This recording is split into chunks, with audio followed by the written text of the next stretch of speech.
بسم اللہ الرحمن الرحیم۔ السلام علیکم ورحمۃ اللہ وبرکاتہ۔ ماہرین فلکیات کی جانب سے پاکستان میں عید الفطر 22 اپریل ہفتے کو ہونے کی پیشن گوئی کی گئی ہے۔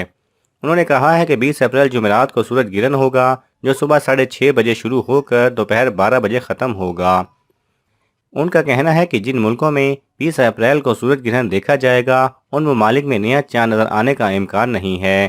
رویت ہلال ریسرچ کونسل کے سیکرٹری جنرل خالد اعجاز مفتی نے بتایا تھا کہ شوال المکرم کا چاند دیکھنے کے لیے رویت الہلال کمیٹی کا اجلاس جمعرات 20 اپریل کی شام کو ہوگا، تاہم اس شام عید کا چاند نظر آنے کا امکان نہیں ہے، لہذا عید الفطر 30 روزے مکمل ہونے کے بعد ہفتہ 22 اپریل 2023 کو منائی جائے گی۔